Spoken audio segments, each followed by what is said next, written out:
Data structures. Previously, we have learned about 5 primitive types: integers, floats, strings, booleans, and the special none value. In this chapter, we get a new type, an entire system for making additional types that greatly extend our capabilities. First, we will learn about data classes that essentially allow us to combine different types of data into a single new type. Then we will learn about lists, which is a type that allows us to group together values of the same type into a single value. Both types have mutability, which introduces an exciting new way for our programs to go badly. Data classes are basically collections of variables that can be combined to represent a single thing.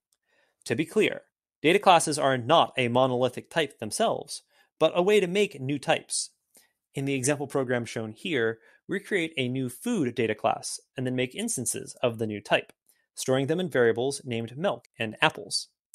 The syntax for creating data classes is a little tricky, requiring not only an import but also a new annotation called a decorator, the @data class bit above the class keyword. Forgetting any part of the syntax will prevent the data class from being properly formed and can cause quite a few errors. In addition to learning the new syntax, you also have to learn quite a bit of terminology. Defining the data class or class creates not only a new type, but also gives you a constructor function with the same name, which is what is called to create instances of the data class. Afterwards, you can access fields, also known as attributes, that were passed into the constructor by using a period and the name of the field.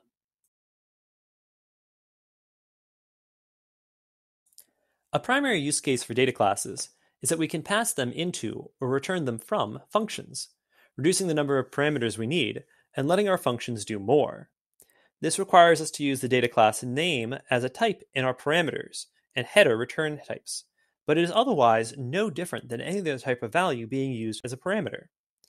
Data classes really only support 2 kinds of operations: the equality operator and the attribute lookup with the period.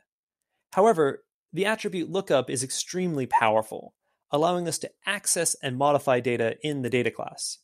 In general, an attribute lookup is just another kind of expression that results in a value, and can be used in math operations, function calls, and return statements, like anything else.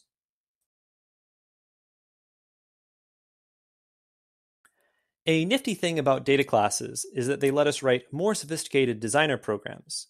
We are no longer limited to a single object.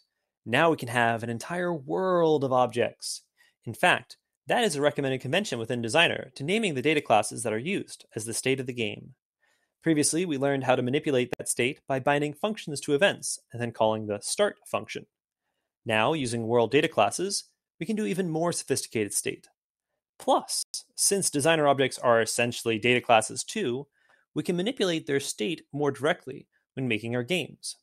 In this example program, we have a simplified version of the classic cookie clicker game, where clicking on the screen shrinks a cookie and increases your score.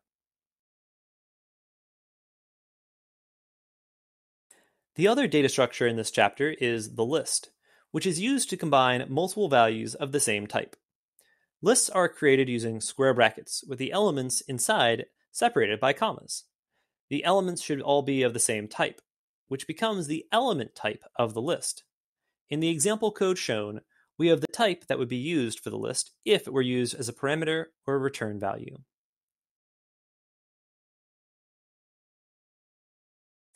Much more so than data classes, lists introduce many operations that you can use to manipulate and access their contents. Most of the operators are similar to ones we have previously seen with strings. However, there are also methods that need to be used in precise ways when it comes to adding new elements to the list.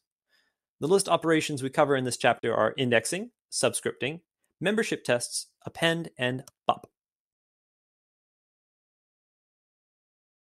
In the final section, we confront one of the great challenges associated with our new data structures: mutability.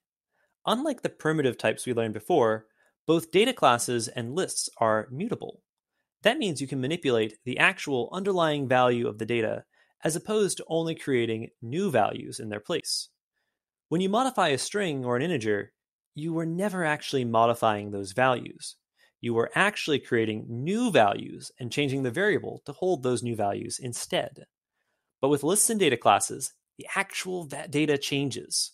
This has serious implications when it comes to functions, which can suddenly manipulate data outside of our scope rules. Ooh.